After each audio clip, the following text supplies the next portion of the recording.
students, good morning all of you. So today we are going to discuss about the topic principles of aquaculture లో ఉండేటువంటి rearing and stocking Pond's గురించి ఈరోజు క్లాస్లో discuss చేసుకుందాం. So ఈ topic ఒకటే, next ఇంకా మనకు టైం లేదు కాబట్టి ఈ టాపిక్ ప్లస్ 5th యూనిట్లో ఉండేటువంటి ఇంపార్టెంట్ ఎస్సే అయినటువంటి ప్రాన్స్ గురించి ఒకటి ఉంది, ఆ టాపిక్ చెప్పుకుని ఇంకా సిలబస్ ఎండ్ చేసుకున్నాము.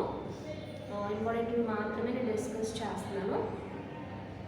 సో ఇక్కడ ఏంటంటే ఈరోజు క్లాస్లో ఏంటంటే పోస్ట్ స్టాకింగ్, తెలుగులో చూసినట్లయితే కార్ప్ చేపల పెంపకంలో పోస్ట్ స్టాకింగ్ నిర్వహణను వివరించింది. అదొకటి. పెంపక చెరువు రేరింగ్ పాండ్స్ గురించి వివరించండి అని అడుగుతారు. లేదా principles of construction and management in respect of rearing and stocking ponds అని ఇంగ్లీష్లో అడగచ్చు. ఏదేమైనప్పటికీ కూడా సో మీరు rearing and post stocking pond, rearing pond అనగానే మీరు వాటి గురించి matter రాయాలన్నమాట.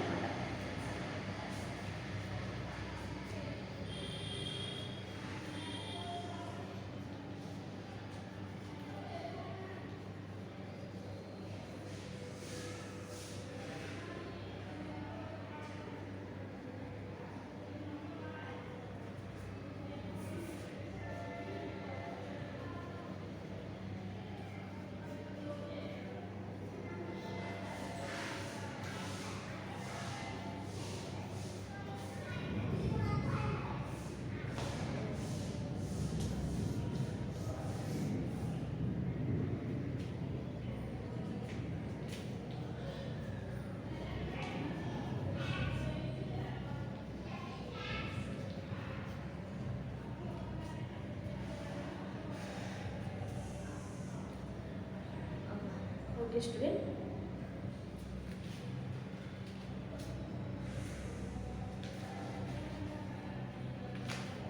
So okay, unit 4 part 2. Unit 4 part 2. So your topic ఏంటంటే principles of construction and pond management. Explain the principles of construction and management in respect of rearing and stocking ponds.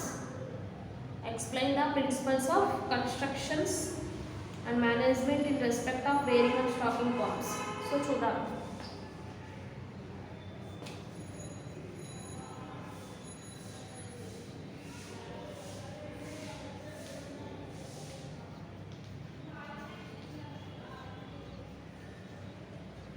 rearing and stocking ponds ఈరోజు క్లాస్లో.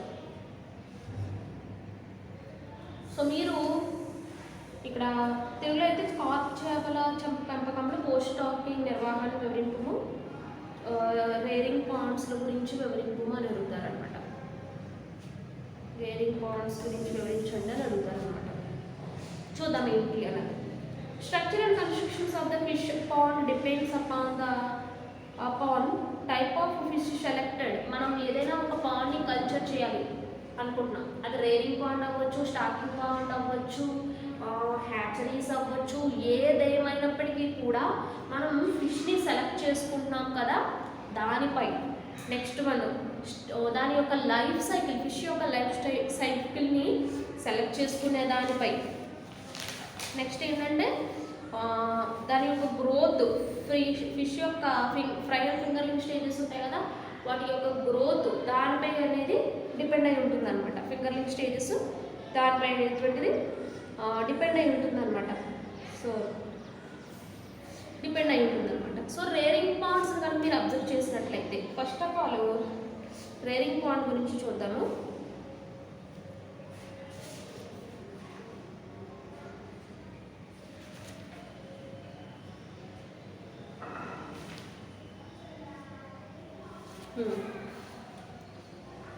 First of all ఏంటంటే rearing pond. First rearing pond అంటే ఏంటంటే ఇక్కడ సంపూర్ణ చేపల పెంపకంలో rearing Pond's అనేది ఏంటంటే సంపూర్ణ చేపల పెంపకంలో అన్ని రకాల కొలనులు కూడా నిర్మించబడతాయి.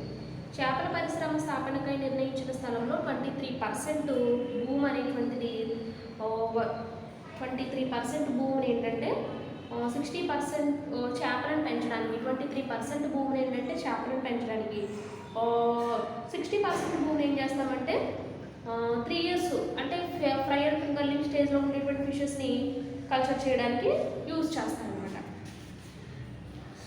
చేస్తారనమాట.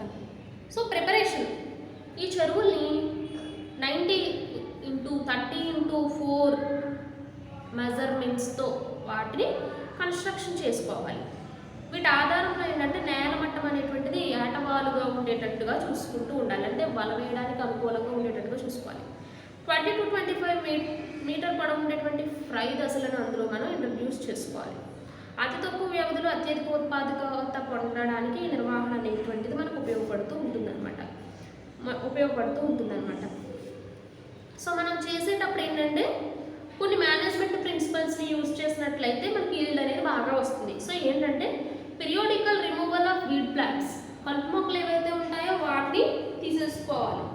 నెక్స్ట్ వన్, వాటిని ఎలా, వీడ్ ఫిషెస్ కలుపు చేపలు అంటే ప్రిడేటర్ ఫిషెస్ ఏవైతే ఉంటాయో వాటిని కూడా రిమూవ్ చేసుకుంటూ ఉండాలి. Natural and synthetic origin of the fertility of water అంటే ఏంటంటే ప్రిడేటర్ ఫిషెస్ని నెట్టింగ్ ద్వారా ఏంటంటే వాటిని ప్రిడేటర్ ఫిషెస్ని వీడ్ ఫిషెస్ని నెట్ ద్వారా మనం సెపరేట్ చేసేసుకోవాలి. నెక్స్ట్ వచ్చేసరికి విభిన్న రకాలైన కార్ప్ చేపల బాల్య దశలో చెరువులో ప్రవేశపెట్టాలి. అదనపు ఆహారం సమకూర్చాలి.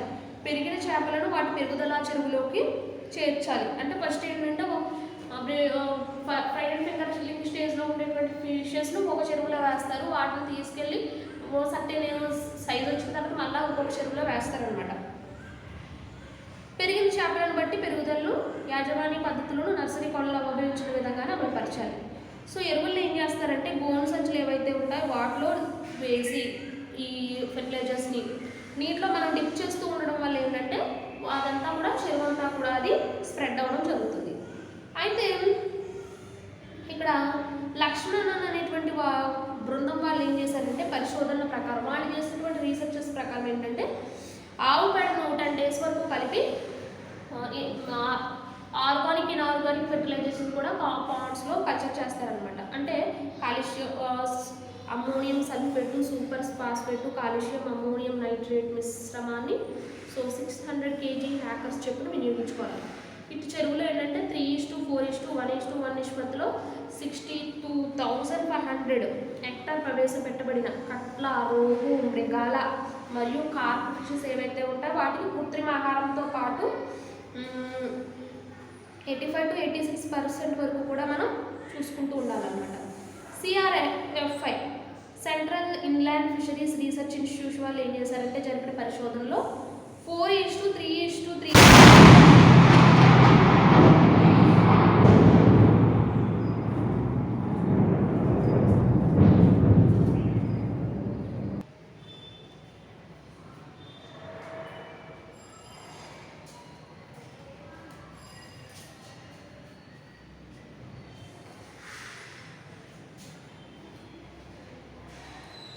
ఏంటంటే CIFRI వాళ్ళు central inland fisheries research institution వాళ్ళు ఏంటంటే వాళ్ళు జరిపిన పరిశోధనలో 4:3:3 నిష్పత్తిలో 1.2 to 2.5 లక్షల సిల్వర్ క్యార్ప్, గ్రాస్ క్యార్ప్ ఉన్నాయి కదా, వాటి యొక్క ఫ్రై అండ్ ఫింగర్లింగ్ స్టేజెస్లో వాళ్ళు ఏం చేస్తారంటే చెరువుల్లో ప్రవేశపెట్టి ఉత్పాదకతను పరిశీలించడం జరుగుతుందన్నమాట. ఈ మధ్యకాలంలో భారత్పూర్లో రూపొందించిన పునఃప్రసరణ వ్యవస్థ అనేటువంటిది కూడా బాగా వెనక్కి కోరుకోవుతుందన్నమాట. నెక్స్ట్ వచ్చి పిండ దశలను ప్రవేశపెట్టుట. హెక్టార్కు 5,000 నుంచి 1,50,000 వరకు వేరే స్పీసీస్లో ఉండేటువంటి పిండ దశలను క్రింది నిష్పత్తుల్లో ప్రవేశపెట్టవచ్చు అనమాట. అంటే కట్ల, రోహు, మృగాల అవి 1:2:2. కట్ల, రోహు, మృగాల. కార్ప్ ఫిషెస్ వచ్చేసి 3:4:1:2. కట్ల, రోహు, మృగాల, వెండి చేప, silver fish, grass carp, common carp, మేము 2:4:4:4:4:3:3:3:2లో మనం వీటిని ప్రవేశపెట్టాలన్నమాట. నెక్స్ట్ వచ్చేసి ఆహారము. సహజ సిద్ధమైనటువంటి ప్లవక జీవులను ఎక్కువగా తింటాయి కాబట్టి చేపల పెరుగుదలకు అవసరమైనటువంటి అదనపు ఆహారాన్ని సమకూర్చవలసి ఉంటుంది. 1, 2 1:1 నిష్పత్తిలో పొడి చేసి నానబెట్టినటువంటి వేరుశనగ చెక్క తౌడు మిశ్రమము ఉండలుగా చేసి వేలాడదీసిన చేపలకు నేరుగా వినియోగించవచ్చు అనమాట. వేరుశనగ చెక్క తౌడు పిండి మిల్లులు వంటగదుల్లోని వ్యర్థ పదార్థాలు ముక్కలుగా చేయబడినటువంటి కూరగాయల మిశ్రమాన్ని కూడా వేస్తారనమాట. పొట్టు పురుగుల ప్యూపాలు, సోయా చిక్కుడు, నోటు, నెక్టిడ్ కీటకాలు, కలుపు చేపలు, రొయ్యల వ్యర్థ పదార్థాలను ఆహారంగా సమకూర్చినట్లయితే చేపల పెరుగుదల వేగంగా ఉంటుందన్నమాట. 40% మాంసకృతులు అధికంగా ఉంటే కనుక ఫుడ్ కన్జర్వేషన్ రేషియో వాళ్ళు చెప్పినట్టుగా ఇస్తారనమాట. నెక్స్ట్ వచ్చేసి yeast, B complex vitamins, cobalt వంటి సూక్ష్మ పరిమాణాల్లో వినియోగించవచ్చు అనమాట. సో ఇవి ఏంటంటే పెరుగుదలను చూపిస్తాయన్నమాట. 1 కిలో ఆహారానికి 1 మిల్లీగ్రామ్ కోబాల్ట్ కలుపుకోవడం వలన పెరుగుదల అనేది వేగంగా ఉంటుంది. నెక్స్ట్ మనం 1 కిలో ఆహారానికి 100 మిల్లీగ్రామ్ టెర్రామైసిన్ యాంటీబయాటిక్ పదార్థాలను కలిపినా కూడా జీవ సంక్రమణ రక్షించబడతాయి అన్నమాట. సో ఈ విధంగా ఏంటంటే పంట సేకరణ నర్సరీ చెరువులను 2 లేదా 3 పంటలకు ఉపయోగించవచ్చు అనమాట. పెంపక చెరువుల్లో 1 పంట మాత్రమే ఉపయోగపడుతుంది. సో ఈ విధంగా చేస్తారనమాట. ఇది రేరింగ్ పాండ్స్. నెక్స్ట్ వచ్చేసి post stocking management. Stocking pond గురించి చూసినట్లయితే జంతు ప్లవకాలను అధిక సంఖ్యలో ఉన్నప్పుడు హెక్టార్కు 10 నుంచి 20 లక్షల వరకు ప్రథమ దశలను ప్రవేశపెడతారనమాట. సో ఇక్కడ ఏంటంటే 60 to 80% వరకు కూడా ప్రథమ బాల్య దశలను అభివృద్ధి చెందగలుగుతాయి. అదనపు ఆహారము ఇవ్వచ్చు, జీర్ణమయ్యేటువంటి ఆహారాన్ని ఇస్తారనమాట. తౌడు, నూక, వేరుశనగ చెక్క, వేరుశనగ పిండి, ఆవ చెక్క వంటి మొదలైన వాటిని కూడా పిలుస్తారు. 5:3:3లో కీటకాలు, రొయ్యలు, ఇన్సెక్ట్స్, పప్పు దినుసులు మిశ్రమం, ఎండబెట్టిన పొడి చేసే ఆహారము ఇలాంటివన్నీ ఇస్తారు. ఆవు చెక్క, తౌడు మిశ్రమము, శనగ చెక్క, గోధుమ పొట్టు మిశ్రమము, పట్టు పురుగుల ప్యూపాదశలు, సోయా చిక్కుడు మరియు రొయ్యల మిశ్రమము, సోయా చిక్కుడు ఇలాంటివన్నీ కూడా ఇస్తారనమాట. Next yeast, B complex vitamins, so ఇవన్నీ కూడా ఇస్తారు. అదేవిధంగా కోబాల్ట్ క్లోరైడ్, గొర్రెల జీర్ణ వ్యవస్థల మిశ్రమము, కోబాల్ట్ క్లోరైడ్, సో వీటన్ని ఇస్తారు. కృత్రిమ ఆహారంలో మాంసకృతులు, కార్బోహైడ్రేట్లు 1:7 నిష్పత్తిలో ఉండేటట్టుగా చూస్తారనమాట. హార్వెస్టింగ్. నర్సరీ చెరువుల్లో పంటను ఉదయాన్నే కానీ సాయంత్రం కానీ సేకరించాలి. అధిక ఉష్ణోగ్రత, ఆక్సిజన్ కొరత పిండ దశల మరణానికి తోడ్పడుతుంది అనమాట. సో నెక్స్ట్ వచ్చి ప్రొడక్షన్. నెక్స్ట్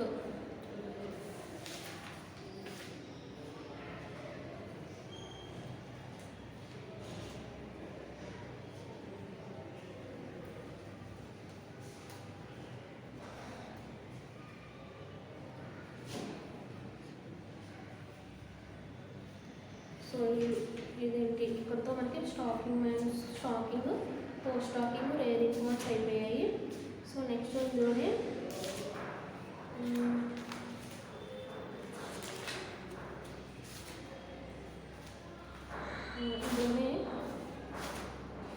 ప్రొడక్షన్ పాండ్ గురించి కూడా ఉంది తెలుగులో. మనం అది కూడా డిస్కస్ చేసుకున్నాము. సో ఇంగ్లీష్ మీడియంలో కూడా ఇచ్చారు. ఇంగ్లీష్ మీడియంలో టాపిక్ ఏంటంటే productivity of fish farms, high productivity in fish farms. తెలుగులో అయితే ప్రొడక్షన్ ఫార్మ్స్ అని ఇవ్వడం జరుగుతుంది అనమాట. Production forms.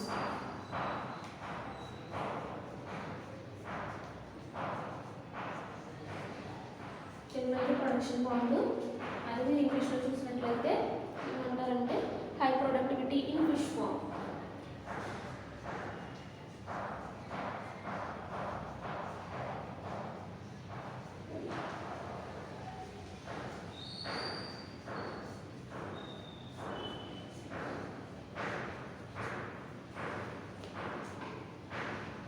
Productivity fish farm ఉంటుందన్నమాట. హై ప్రొడక్టివిటీ ఫిష్ ఫార్మ్గా ఉంటుంది. సో ఇప్పుడు ఏంటంటే ఫస్ట్ ఆఫ్ ఆల్ లైనింగ్ అనమాట. ఇందులో ఫస్ట్ సైడ్ హెడ్డింగ్ ఏంటంటే లైనింగ్. ఫస్ట్ సైడింగ్ వచ్చేసి లైనింగ్ అనమాట. లైనింగ్ అంటే ఏంటంటే చెరువులు ఫస్ట్ ఆఫ్ ఆల్ డ్రై చేయాలి, ఎండబెట్టి డ్రై చేసినట్లయితే తర్వాత ఏంటంటే సున్నము సమానంగా కలుపుకొని దాన్ని స్ప్రే 15-20 రోజుల పాటు అలా వదిలేయాలి. సున్నం కలిపిన తర్వాత సున్నం ఉంచుకుని సున్నంను వినాశక చర్యలు చెరిగేందుకు కీటకములు, సూక్ష్మజీవులు, కోశ సదస్సులు, పరాన్నజీవులు, లార్వాలు మరణిస్తాయి. ఈ లైమింగ్ వేయడం వల్ల ఏంటంటే ఇంటర్నల్ అండ్ ఎక్స్టర్నల్ పారాసైట్స్ ఏవైతే ఉంటాయో, నెక్స్ట్ ఇన్సెక్ట్స్ ఏవైతే ఉంటాయో, లార్వల్ స్టేజెస్ ఏవైతే ఉంటాయో ఇవన్నీ కూడా మరణిస్తాయి అన్నమాట. అదేవిధంగా ఈ లైమింగ్ ఏంటంటే calcium carbonate, calcium oxide, calcium hydroxide వాటిని సున్నంలో కలుపుతారనమాట. సో వాటి యొక్క pH ఎంత ఉండాలి, so pH of the soil, quantity of dry lime. So ఇక్కడ ఏంటంటే pH 4.5 to 5.0 ఉన్నప్పుడు 2000 kgs హెక్టార్కి యూజ్ చేయాలి. అదేవిధంగా 5.0 6.5 ఉన్నప్పుడు 1000 kgలు హెక్టార్కి యూజ్ చేయాలి. 6.5 to 7.5 pH ఉన్నప్పుడు 500 kgs హెక్టార్కి యూజ్ చేయాలి. 8.5 to 9.5 ఉన్నప్పుడు నో నీడ్ ఆఫ్ లైమింగ్ అనేది అవసరం లేదనమాట. ఒకవేళ pH అనేది 8.5 to 9.5 ఉన్నట్లయితే. సో నెక్స్ట్ వచ్చేసి liming the pond helps in, ఎందుకు హెల్ప్ ఉపయోగపడుతుంది లైమింగ్ అనేటువంటిది? ఎరాడికేటింగ్ హార్మ్ఫుల్ బ్యాక్టీరియాని ఎరాడికేట్ చేస్తుంది. ఆక్వాటిక్ ప్లాంట్స్ అండ్ ఆల్గేని రిమూవ్ చేస్తుంది. బ్యాలెన్సింగ్ pH ఆఫ్ ద సాయిల్లో ఉండేటువంటి pHని బ్యాలెన్స్ చేస్తుంది, న్యూట్రలైజ్ చేస్తుంది. హార్మ్ఫుల్ ఎఫెక్ట్ ఇన్ఆర్గానిక్ ఎలిమెంట్స్ ఏవైతే ఉంటాయో like magnesium, sodium, potassium salts ఇటువంటి ఇన్ఆర్గానిక్ సబ్స్టాన్సెస్ అన్నింటినీ కూడా న్యూట్రలైజ్ చేస్తుంది.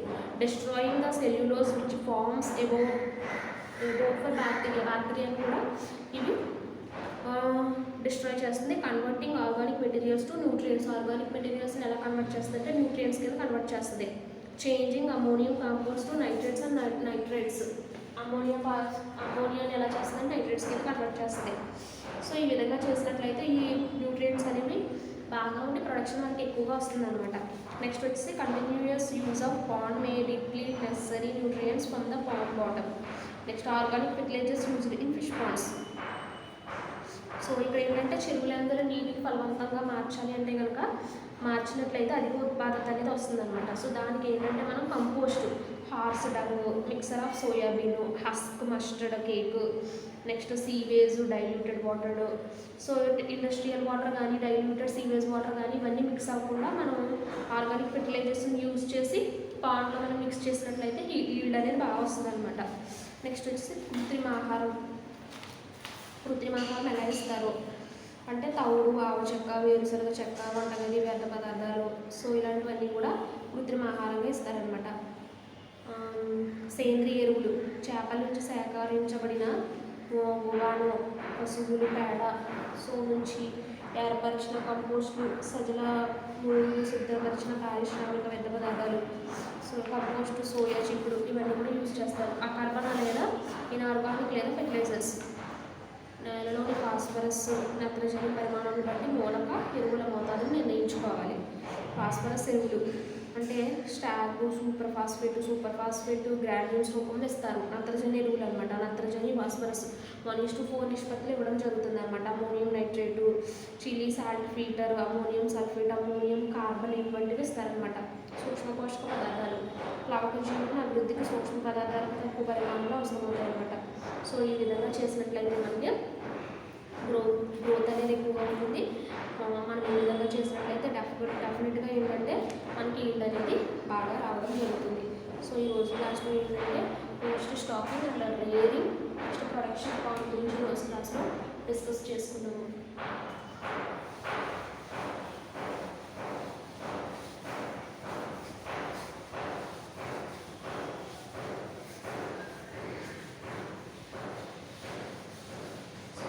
యూనిట్ 5 స్టార్ట్ చేసుకుందాం. నెక్స్ట్ క్లాస్లో యూనిట్ 5 స్టార్ట్ చేసుకుందాము. యూనిట్ 5లో కూడా ఓన్లీ అన్ఇంపార్టెంట్ కాకుండా ఇంపార్టెంట్ చెప్పుకుందాము. దాంతో మనకి principles of aquaculture syllabus complete అవుతుంది. Thank you all of you.